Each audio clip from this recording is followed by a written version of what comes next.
Dr. Bill Mitchell of Bristow Animal Hospital initiated in-clinic clinics in 2004. Can you give a few tips to humane organizations on those things that they need to keep in mind as they organize clinics? Well, Ruth, I think the most important thing is personnel. In my situation, I'd rather have more than enough people than not enough.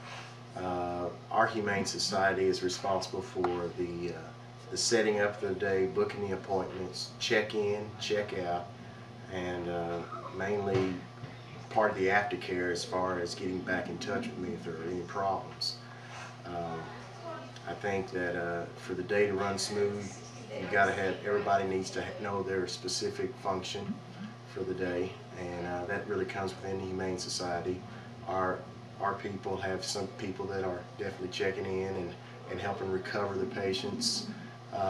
As far as me personally, I'd like to use my own tech as far as the taking care of the instruments and anesthesia and overseeing the prepping of the animals. This is Dr. Brad Roach, who has run clinics for Shawnee, Oklahoma since March of 2006. And these clinics have a great volunteer turnout, and they're able to do one Saturday afternoon a month. Dr. Roach, we were wondering if you could share some of the things that are important for humane societies to know in order for the clinics to run smoothly, and give us some tips. Sure. Well, part of it is having one single person that's willing to organize it all and take responsibility for it, and that's Carrie. So she got it going. We had a staff meeting at our clinic first, with getting our whole staff involved, and that really helped because the first actual Spay day we had, this group was able to introduce all the volunteers to all the equipment and where everything was, and so that makes things run really smoothly.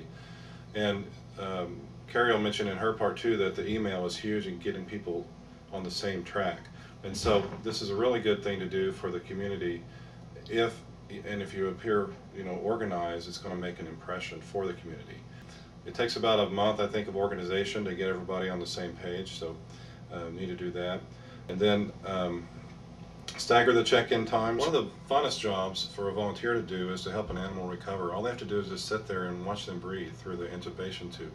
And so the endotracheal tubes can be removed when they start coughing, and it really gives a volunteer a sense of satisfaction that they're doing something important. It usually goes off really well. This is Carrie Barrett, who is the coordinator for Saving Pets at Risk in Shawnee. And this is the program which partners with Dr. Brad Roach, providing in-clinic clinics for Pottawatomie County. Could you tell us a little bit about how you organize your volunteers and specifically your check-in? First of all, I start with an email that goes out to all of our volunteers involved with Spay Neuter and let them know when our next clinic is and kind of what the day is looking like in terms of the positions. I have two people listed for check-in, and minimally I do feel like check-in needs at least 2, but really what works best for us is 3 people, because you have one person doing the paperwork, one person handling the animals, getting the weight, sticking the tags on their head, and then one person taking the animal back.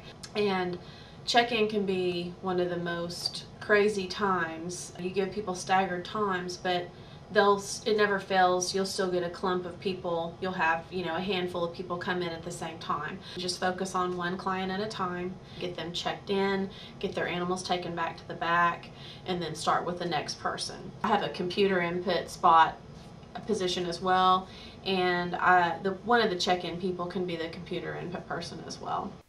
This is Dr. Phil Chitwood, owner of Poteau Valley Animal Hospital, an in-clinic clinic provider since November of 2005.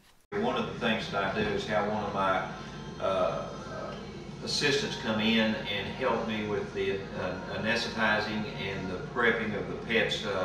That facilitates me to be able to do this sooner. But as far as the cleaning up of the kennels and the cleaning up of the clinic, the Humane Society is responsible for anything in relation to the pets with the Humane Society coming in.